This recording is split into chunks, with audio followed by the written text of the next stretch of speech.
What's up, kittens? Welcome back to another Operation Unbothered. Thank you for always choosing to spend your time here with me, exploring this multi-dimensional experience. It's a journey, it's illuminating, and it is a process of recognizing oneself and nourishing the soul while on the journey of awakening from one's spiritual amnesia. A Course in Miracles. I will visit the sins of the fathers unto the third and fourth generations. Exodus 20, verse 5. King James Version. I will visit the sins of the father unto the third and fourth generations, as interpreted by the ego, is particularly vicious. It is used, in fact, as an attempt to guarantee the ego's survival beyond itself. Actually, all it really means is that the Holy Spirit in later generations retains the power to interpret correctly what former generations had thought, and thus release their thoughts from the ability to produce fear anywhere in the sonship. I recently started to re-listen to the audiobook Existential, Kink by Caroline Lovewell, who was formerly Caroline Elliott, and sent a huge energy of gratitude to Source and the ancestors for providing me with a resource that I requested.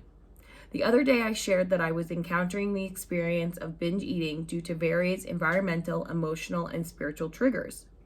I said in that video that I needed to figure out a way to manage my ego because it was energetically contaminating my discipline, and in return my energy was wavering from high highs and low lows, and my negative self-talk was starting to make a cameo appearance in my inner monologue.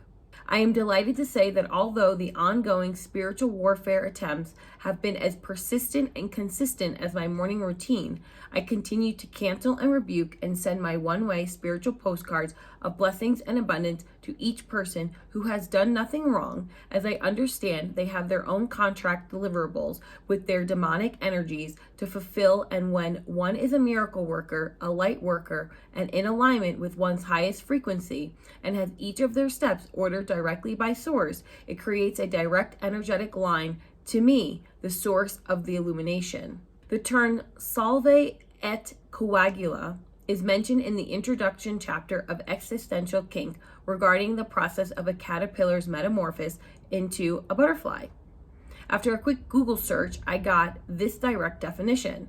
Salve et coagula refers to the alchemical process of dissolving and recombining or integrating a substance, or simply breaking something down before rebuilding it in a superior or higher form.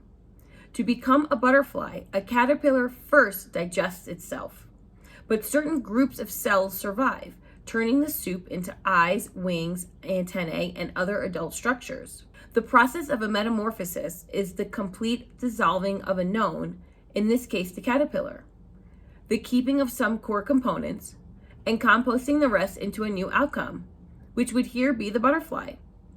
With a new look, new skills, and the former experience of being a caterpillar. This is science, this is energetics, and this is the process of being unbothered.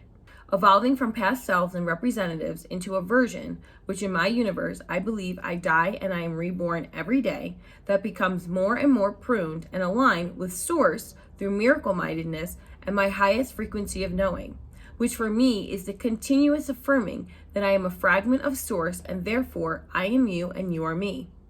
And that as I continue on this path of enlightenment, of metamorphosis, of being a dope radiant being of light, I am positively contributing to the collective by raising my frequency, which consequently raises the frequency of all my brothers and sisters. Do it for the group. Consider this reflection question from A Course in Miracles. Do you not think you might be disassociating yourself from your own awareness, since you are so clear about the remedy for others? Let me also remind you that whatever extent you separate yourself from others, you are separating yourself from me. Are you facing internally towards your own metamorphosis, or are you facing externally towards the illusions of the secular world through the idea that you can tell other people how to live their life. Are you nourishing your bodysuit, or are you nourishing your soul? Are you giving advice to yourself, or are you giving unsolicited advice to others? Each choice is either nourishing one or the other, because the bodysuit is the house of the ego and the soul is the direct connection to source. Study Notes ABA defines free operant as behaviors that are free to occur at any time and have a clear beginning and end. We all have free will. That is a stock feature included in this Earthside starter pack for souls playing this game of life. We can choose to be in divine alignment, or we can choose to approach situations with the ego. Trust me, I've experimented with both perspectives and energetic intentions. Many maladaptive behaviors I have worked through and continue to navigate are due to my indulgence of ego-mindedness. Nothing wrong has been done. These are all moments, experiences, and adventures that make up the beach of my life, providing one more piece of sand. And Source giving me the option to use free will to either make my messes a part of my message or to make my messes a part of my victim mentality. Every day I choose to use these experiences as part of my message on my own journey back to source, while increasing my personal illumination, both in knowledge and in my actual light. Self-forgiveness and composting are key ingredients to releasing shame, guilt, fear, uncertainty, and feeling inadequate. This is a prayer, mantra, request, whatever terminology aligns with your own spiritual practices, that can be used as a committed action step when feeling disharmony with yourself and others in situations that you are judging your own behaviors, your thoughts, and actions that could be activating feelings of guilt or shame. A Course in Miracles. I must have decided wrongly because I am not at peace. I made the decision myself, but I can also decide otherwise. I will decide otherwise because I want to be at peace. I do not feel guilty because the Holy Spirit will undo all the consequences of my wrong decision